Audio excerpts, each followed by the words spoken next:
What we do, it's all about who you know. I don't feel safe in this apartment, Kanan. Unique is alive as hell. He doing anything he can to her. I want to make some real loot. Get me some information. Go home, kid. Beware of the hand when it's coming from the left. I ain't tripping. Just watch your step.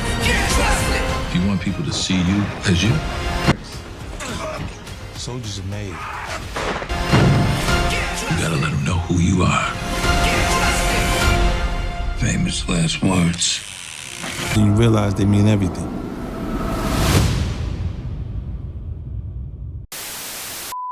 Welcome back, Top Notch Gang, to another video. Here we are with another video about Jukebox and Marvin, specifically with the new scenes and trailers of everything we got this season, especially the preview for episode 2. It's looking more and more likely that this is the season that Jukebox is about to take a dark path, and Marvin, the way things are trending for him this season, I completely think it's gonna be his last. We're gonna make a future video on him diving more into everything, a full breakdown, but in this one we're gonna be talking about all the clues, details, and evidence of everything we've seen so far, showcasing Jukebox, her dark path and turn, her joining the military, how that connects to her being a cop in the future power and everything like that, her possible first kills. We see scenes of her and Kanan and everything like that pulling up on these guys, and we also got the scene of her and Marvin getting into some type of accident. We see blood on his face, everything like that. We're gonna break it all down. So as usual, you guys can leave a like,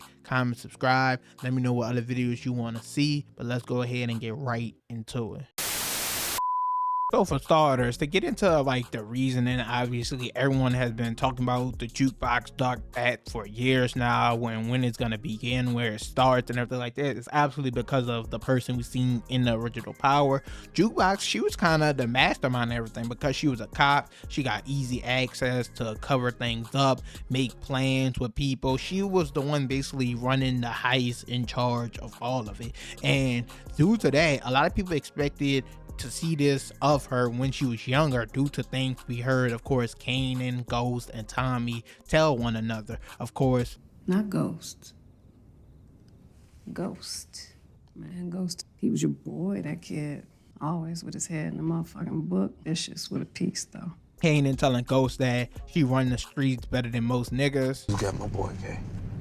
One of the baddest motherfuckers we both know. She run these streets harder than some of these men. Love pussy, but ain't got no heart.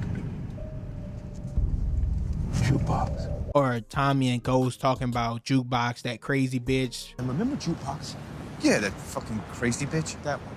Basically telling us they knew who she was, who she had to have been in the streets prior.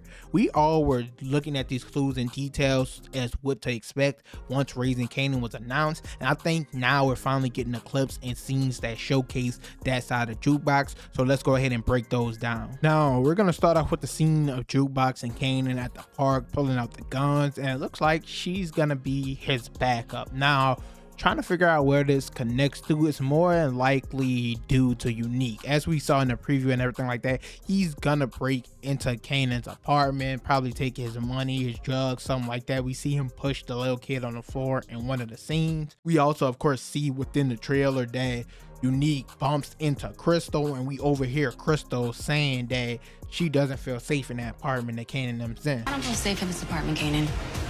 So I think he's probably gonna get his stuff stolen or shit like that. Also, we gotta remember in the last episode, his team and everybody was asking them for a raise. All right, I'll run some numbers. I'll get back to y'all and I'll see what's good. Word.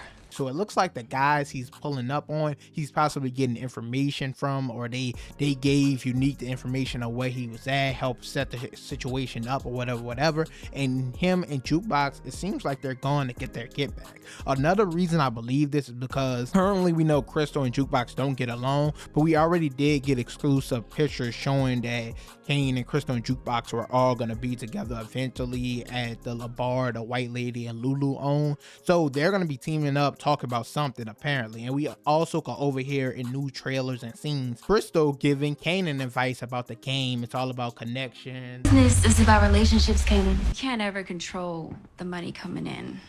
You can only control what's going out. And how her dad had a business and how he built it up and everything like that. My father owned a health food store. Everyone else going one way. You go the other. Because that's where the opportunity is. So she's gonna get more and more into the life as well. So I think all these scenes are connecting with one another. And when Kanan goes with his move, I think Jukebox is gonna be his backup. So in this scene with her with the gun, this is kind of like the first real mission we seen her go on. We did see in season 1, she used to steal clothes and different items out trucks and sell it and everything like that. But this is like the first time she's doing like with a gun, like that she could actually end up killing someone.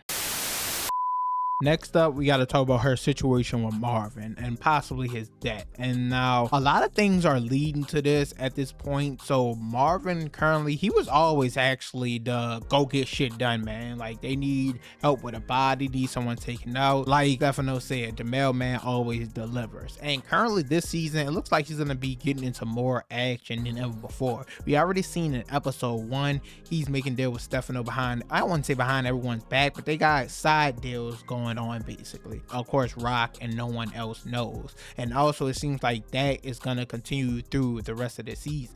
We see and overhear Marvin in some of these new trailers saying, hey, no one's taxing our shit, basically putting his foot down. My next decision is the most important that I will make.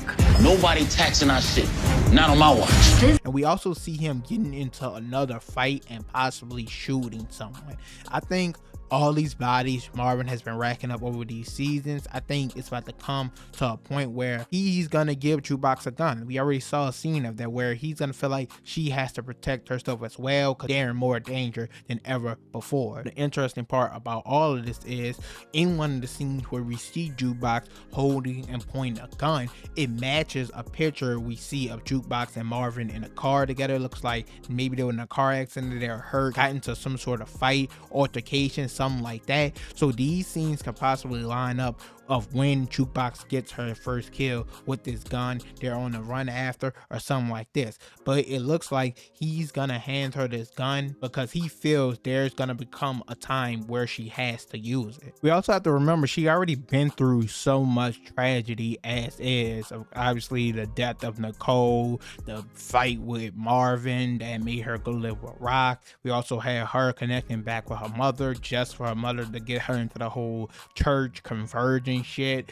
Then we know her mother ended up getting killed, and even Burke, her and Burke were friends to some extent. She got taken out, and all this is what ultimately made her go sign up for the military in the first place. So I think the final nail in the coffin would be if something was to happen to Marvin, and with everything setting up the way it is this season, I think it's very likely. We just got to see how the military, the army situation plays a part in all of this.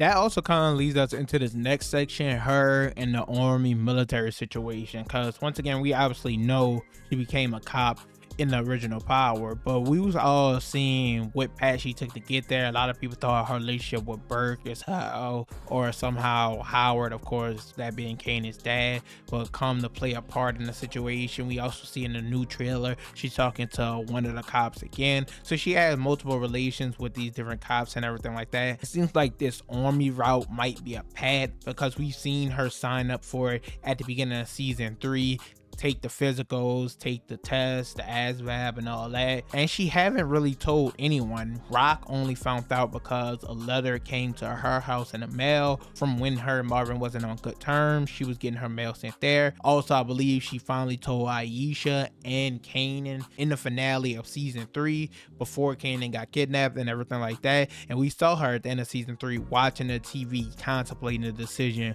once again. But we finally have seen an exclusive pictures of her going workout, training camp, everything like that. We see her with the rifle practicing. We got to see how this plays into her street life and the career path that she does eventually take going forward, how she used this to her advantage, because once again she's gonna get into that little go on a drill, that mission to shoot out with Kanan or whatever. We haven't really seen her use a gun prior to that, so it's gonna be interesting how these things go hand in hand. And most of all, Marvin still doesn't know. Like I said, she told Rock, Kanan, but Marvin doesn't know. The person she's living with, her dad, they rekindle a relationship, everything like that, but he still doesn't know about all this. In fact, I believe she hid it from him at some point in season 3. I'll put the clip on the screen if I remember, but That's going to be interesting to see if it plays a bigger part of her going into this field if something does happen to Marvin. Overall though, that's it for this video. The dark side of Jukebox is about to be unlocked this season. We're going to see her get a lot more active into the life that her family is living. Lately, or I guess over the course of the entire show, she's been very separated from it. She knows of it, about everything that's going on, but she wasn't really directly involved. All that is changing with the scenes with, of course, Kanan and Crystal, also with Marvin getting her the guns like I explained earlier. We got to see how that goes hand in hand and plays a part into her army experience, everything like that. It's just a lot is going to be going on for her this season. I think she's going to be the most vital character as far as character development goes, because once again, she's not really who we seen in the original Power just yet, and her character development has really moved along as far as what she was like at the beginning compared to now. She's been through a lot of tragedy, of course, but she hasn't really changed just yet, and I think this is the season where we can expect that to happen. As usual though, you guys can leave a like, comment, subscribe. Let me know your thoughts and opinions on everything down below, but I'm out.